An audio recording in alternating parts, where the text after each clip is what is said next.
जय श्री राम।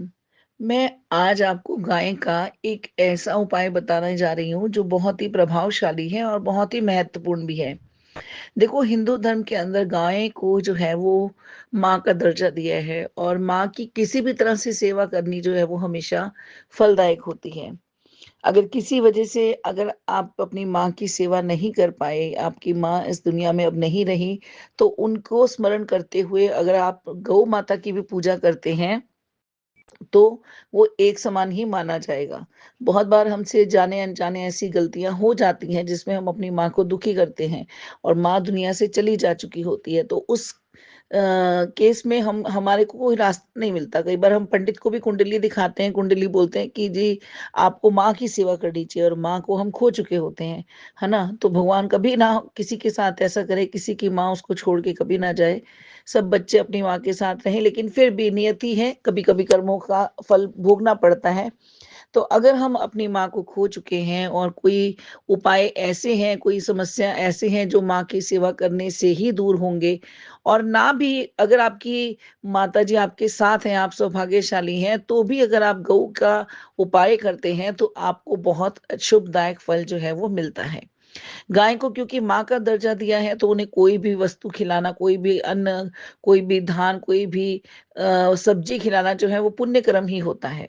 लेकिन काला नमक जो है वो शनि से जुड़ा हुआ जाना जाता है। इसलिए गाय को खिलाने से शनि की क्रूर जो साढ़े साती की ढैया है, क्रूर दृष्टि है और शनि के जितने भी दोष जो आपके जीवन में प्रभाव डाल रहे हैं, उनको शांति मिलती है।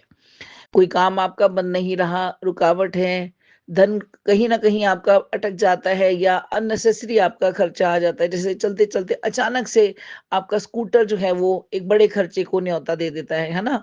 बार-बार नुकसान हो जाता है, आपकी चीज़ें गुम हो जाती हैं, मानसिक तनाव, स्ट्रेस आता है।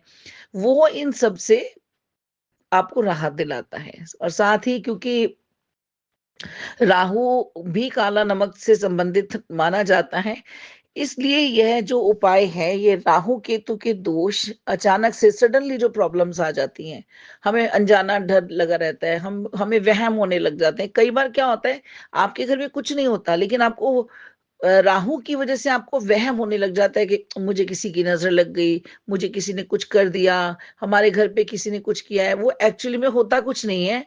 वो राहु जो है ना वो भ्रम पैदा करता है, आपको भ्रमित करता है। आपको आपके मन में उल्टे-सीधे ख़्याल लेके आता है। नकारात्मक ऊर्जाओं को आपकी तरफ भेजता है, तो आप उल्टा-सिल्टा सोचने लग जाते हैं। कई बार पत्नियाँ अपने पति पे शक करने लग जाती हैं, वो भी राहु का ही प्रभाव होता है। तो उनको दूर करने में, उनको शांत करने में ये काफ़ी सहायक होता है। और एक ये भी बड़ा वो जो मैंने आपको बताया कि अगर आपकी माताजी भगवान ना करे, कई हमारे मेरे मैं भी हूँ, मेरी भी माँ मुझे छोड़ के जा चुकी हैं, तो उस केस में अगर पितृ दोष है हमारे पास, हमने अपने कभी माता-पिता के साथ गलत व्यवहार किया है, लेकिन हमें माफ़ी माँगने का मौका नहीं मिला, तो ये पितृ दोष को भी शांत करता है। ये बहुत बड़ी चीज़ है और मैंने अपना ये नियम बनाया हुआ है, तो आप भी इसको कीजिए। मैं आपको हर वो उपाय आपके साथ शेयर कर रही हूँ, जो मैंने किए हैं और जिनके पॉज़िटिव रिज़ल्ट्स मुझे मिले हैं।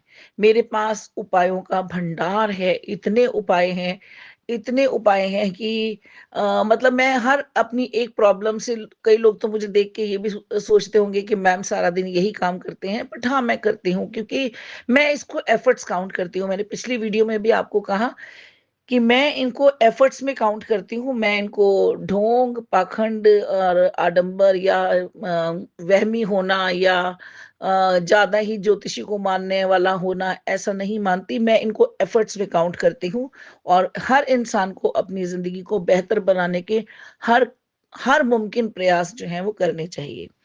ठीक है, तो गाय को नमक खिलाने से एक तो पितृदोष की शांति होती है, घर में कलह-कलेश कम होता है, अशांति कम होती है। देखो जब शनि संतुलित हो गया, जब शनि बैलेंस हो गया, तो आपको सबसे बड़ा पहला आपको रिज़ल्ट क्या मिलेगा कि आपको थोड़ी-सी भी मेहनत का रिज़ल्ट मिलने लगेगा। लाइक आपको काम में इंक्रीमेंट मिलेगी, आपके काम को एप्रिशिएट किया जाएगा, कहीं न कहीं से आपको अ, मार्ग मिलेंगे धन आने के, ठीक है? भाग्य धीरे-धीरे सुधर जाता है और रुका हुआ धन भी आना शुरू हो जाता है।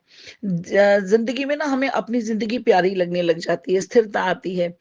अब इसको करना कैसे है? सैटरडे को आपने सुबह से लेके दिन छिपने के अंदर-अंदर आप इसे कभी भी कर लीजिए। ठीक है? हमारे स्कूटर की डिग्गी होती है, आप उस डिग्गी को इस्तेमाल कीजिए। मैं आपको अपनी वीडियो बना के दूँगी दिखाऊँगी, मैंने अपनी डिग्गी में किस तरह से सब चीज़ों को असेंबल करके ऑर्गनाइज़ करके रखा हुआ है। मैं अपने आप को एक भी एक्सक्यूज़ नहीं देना चाहती कि ओह! मेरे पास ये नहीं है, इसलिए मैं आज के दिन मंदिर नहीं जाऊँगी। ठीक है? तो मैं आपको दिखाऊँगी नेक्स्ट वीडियो में कि कैसे मैंने अपनी डिग्गी के अंदर सारा सामान रखा हुआ है और वो मुझे मोटिवेट करता है कहीं न कहीं कि चलो आज मंदिर जाना है, आज मंदिर जाने का दिन है। तो सैटरडे को आप जब सुबह ही रोटी बनाते हैं, तो पहली रोटी गाय की बना के शनिवार को उसके ऊपर काला नमक जो है वो डाल दें। अब वो काला नमक इतना ही डालना जितना आप अपनी रोटी पे लगा के खाना पसंद करो। गाय का मुँह ही कड़वा हो जाए इतना मत डालना, ठीक है? जैसे जिसका एक स्वाद आए कि हाँ, ये नमक वाली रोटी मैंने खाई है। माँ को आपकी ये महसूस होना चाहिए गौ माता को कि हाँ, मैंने आज एक नमकीन सी रोटी खाई है, ठीक है? बहुत ज़्यादा नहीं। और जब आप उनको खिलाएँ तो आप उस समय ओम शनि शनिचराय नमः का मंत्र का जाप कर सकते हैं। आजकल टेक्नोलॉजी को यूज़ कीजिए, अपने कान में लगाइए हेडफ़ोन और यूट्यूब पे जाके टाइप कीजिए ओम शनि शनिचराय मंत्र 108 बार फास्ट। तो वो 3 मिनट में, 5 मिनट में आपके पास बड़े सारे ऑप्शन आएँगे। वो लगा के आप उनको रोटी खिलाइए। आप 1 रोटी लेके जा सकते हैं, आप ऐसी 10 रोटियाँ लेके जा सकते हैं, आप ऐसी 20 रोटियाँ लेके जा सकते हैं। उसका कोई बंधन नहीं है। नमक का बंधन है कि कड़वी मत कर दीजिएगा। एक स्वादानुसार जिसको बोलते हैं उतना ही नमक डालना है। हर हफ्ते आपको करने की ये ज़रूरत नहीं है। आप सिर्फ़ शनिवार की शनिवार इसको करें। यह उपाय शनि, राहु, पित्त दोष की शांति और नेगेटिव एनर्जी को कंट्रोल करने में, उनको आपसे दूर रखने में सहायक होता है। मैं आपको ये नहीं कहूँगी कि इस उपाय से जो आपकी समस्याएँ हैं वो गायब हो जाएँगी, नहीं। लेकिन उनको आपको उनका समाधान मिलना शुरू होगा, आपको रास्ता मिलना शुरू होगा, आपको ये समझ आने लग जाएगा कि इस प्रॉब्लम में से बाहर मैंने कैसे निकलना है। मेरे एक्सपीरियंस इतने सारे हैं कि अगर मैं वीडियो बनाने लगूँ, आपके साथ शेयर करने लगूँ, तो मेरे ख़्याल से 1 घंटा भी बहुत कम लगेगा। तो ये सारे उपाय मैं आपके साथ वही शेयर कर रही हूँ, जो मुझे पता है कि काम करते हैं। 110% काम करते हैं। तो आप भी अपना एक रूटीन बनाइए। अपनी शनिवार को पहली रोटी 2, 4, 5, 6, 8, 10 जितनी भी आप बनाना चाहते हैं, बनाइए। चुटकी भर उसके ऊपर नमक छिड़किए, उसको रोल कीजिए, उसको एक टिश्यू में रोल करके अपने लिफ़ाफ़े में डाल के अपनी स्कूटर की डिग्गी में रखिए। इज़्ज़त से उनको खाना खिलाएँ। कई लोगों को मैंने देखा है वो ऐसे गाय के आगे रोटियाँ फेंकते हैं, ठीक है? कुछ नहीं कहती वो आपको। वो उल्टा आपकी जब रोटी डालने जाते हो ना, वो अपना चेहरा, अपना मुँह आगे करती हैं। वो कहीं न कहीं आपको ब्लेसिंग्स देती हैं, पता नहीं कौन किस रूप में होता है वहाँ पे उस टाइम। तो आप आराम शांत मन से उनको रोटी खिलाएँ। कई तो अपने घर में फंगस लगी हुई खराब रोटियाँ गाय को देने आते हैं। कई लोग आटे का पेड़ा जो है वो उपाय के तौर पे आटे का पेड़ा देके जाते हैं और आपको मैं बताती हूँ कि आटे का पेड़ा गऊ माता को खिलाना इतना डेंजरस है, अगर वो उनके गले में, तालू में या उनकी फूड पाइप में कहीं वो चिपक गया उनकी अंतड़ियों में, उनको बहुत प्रॉब्लम हो सकती है। तो आप आटा ना दें, गूँथा हुआ आटा उनको बिल्कुल ना दें।